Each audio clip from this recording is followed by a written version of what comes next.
कामरान मुर्तज़ा साहब, मैं ये पढ़ रही थी मौलाना फजल रहमान साहब का एक बयान। उन्होंने कहा कि ऑपरेशन अज़म इस्तेकाम जो है दर हकीकत ऑपरेशन अदम इस्तेकाम साबित होगा। तो ये मौक़िफ़ एपीसी से पहले किसी ब्रीफिंग से पहले ये स्टांस लेने की वजह क्या है? मतलब इतना सख्त स्टांस लेने की वजह क्या है? आपको नहीं पता लगता कि एपीसी में पहले सुन लिया जाए, सबका पॉइंट ऑफ व्यू आ जाए और फिर ये एज ए नेशन हम डिसाइड करें कि हमारे मफाद में होगा या नहीं होगा? देखिए, पहले तो आप ये समझ लीजिए कि ये कोई पहला ऑपरेशन नहीं है खैबर पख्तूनख्वा में या बलूचिस्तान में। ये मुसलसल कई ऑपरेशन जो है ना वो चल रहे हैं और ये मुख्तलिफ नामों से चल रहे हैं।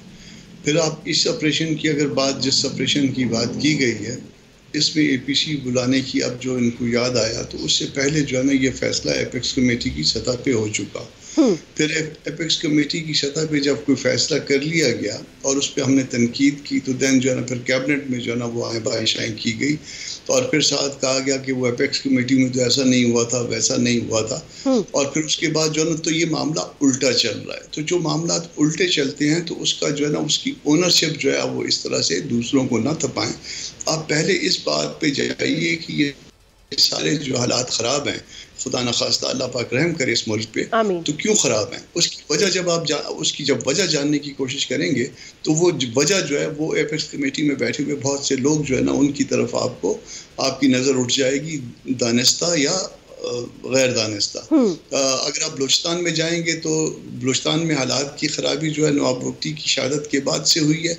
नवाब बुगटी को किसने शहीद किया, किस तरह से शहीद किया, क्यों, कौन उसमें मुलव्विस थे, उससे शुरू करेंगे। या खैबर पख्तूनख्वा में जो है ना वो किसने जो है ना वो एक पैरेलल फोर्स जो है ना वो बनाई और उसके बाद वो किस तरह से जो है ना उसको जो है वो दरअंदाजी के लिए इस्तेमाल किया गया दूसरे मुल्कों में। और अब जब वो गले पड़ गए तो फिर उसके बाद जो है ना उसके लिए जो है ना कभी कौन सा जो है वो तरीका इख्तियार किया जाता है, कभी कौन सा तरीका इख्तियार किया जाता है। तो स्टिल जो है ना वो हमें कोई दावत कोई फॉर्मली मेरे ख्याल के मुताबिक रिसीव नहीं हुई है और मैं फैसला करने का मजाज भी नहीं हूँ और मैं पार्टी का तर्जुमान भी नहीं, बावजूद कि मैं सेनेटर हूँ, मगर ज़ाती तौर पे मैं इसका मुखालिफ हूँ। इस ऑपरेशन के या एपीसी के? जी, एपीसी के मुखालिफ है या ऑपरेशन के मुखालिफ है?